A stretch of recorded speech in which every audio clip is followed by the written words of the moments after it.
Take you in the sun to promised lands to show you everyone. I'm Jake. I'm Tom. And we are VIMTV Velocities of Music today.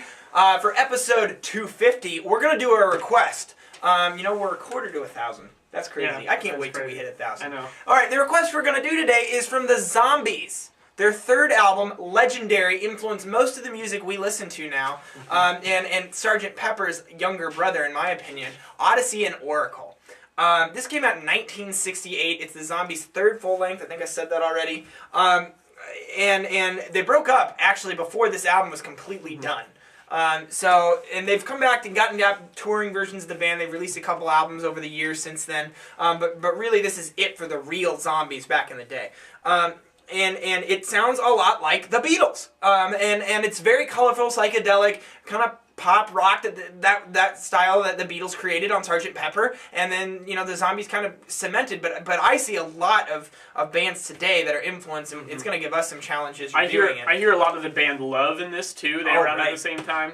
But of Montreal, Belle and Sebastian, most of the Elephant Six collective it sounds a lot like stuff that's on this album.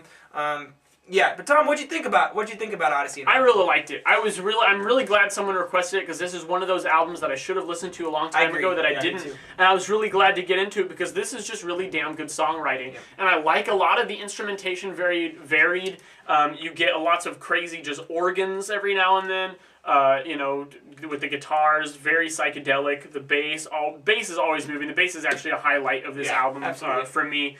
But one thing that I think is kind of cute almost that they do with this one is you could tell with the late 60s, with kind of the advent of stereo production, that people were going panning crazy. And there's lots of vocal melodies that'll all of a sudden be hard pan to one speaker, and it's pretty extreme. The Beatles did that too, yes, especially on Sgt. Pepper. I think their album Rubber Soul, I believe the bass is hard pan to one speaker. Yeah, which is really random. That doesn't make any sense. No, it doesn't.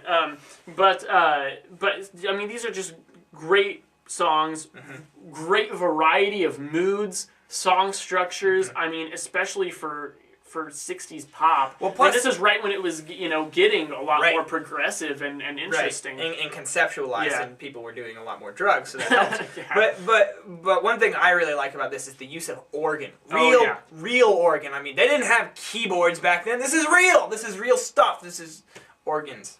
So, and I like that. I like organs. I think that's something lost in modern music. Yeah. So it's always refreshing to hear that. Tom and I were talking about how hard this album is going to be to score, because contextually speaking, meaning from 1968, looking at the music that was out then, this is obviously a perfect 100, considering how much this has influenced all the music that all of us listen to collectively. Especially how original it was. And I mean, it's still original, but in the context of 1968, I mean, it was, and there were other bands doing this kind of thing, but this is top notch. It's up there. And I mean, what else much better had been done? So, huge disclaimer is whatever score we end up giving this at the end of this episode, please understand that it means nothing. This album is will go down in history as one of the best albums of all time, and should be considered that way. We're going to just try and score it according to how much we enjoyed it, what we think of it now in early 2011. But we're definitely not disputing the fact that it is just one of those most fantastic albums of all time. Yeah. And the fact that 5 decades later, 5 decades later,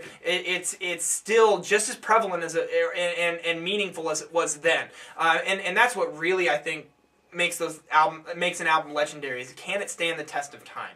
And this album clearly has.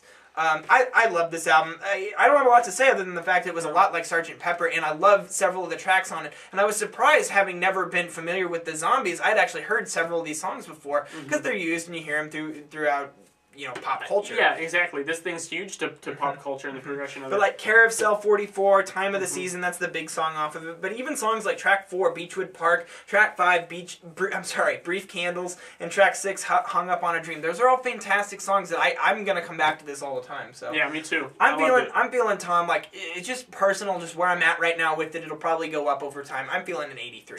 I'm also going to go 83. Well, there you go. Totally true. But like we said, contextually, this is one of the greatest albums of all time. Definitely a must-listen for anyone, especially if you like the Beatles. Go out there and listen to this, because it's the little brother.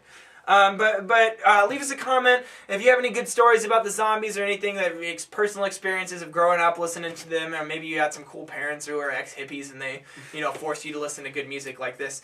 Let us know. We'd love to talk about it. Leave us a comment at www.velocitiesandmusic.com or youtube.com/velocitiesandmusic. I'm Jake. I'm Tim. And we are VIMTV Movie Music Critique Forward.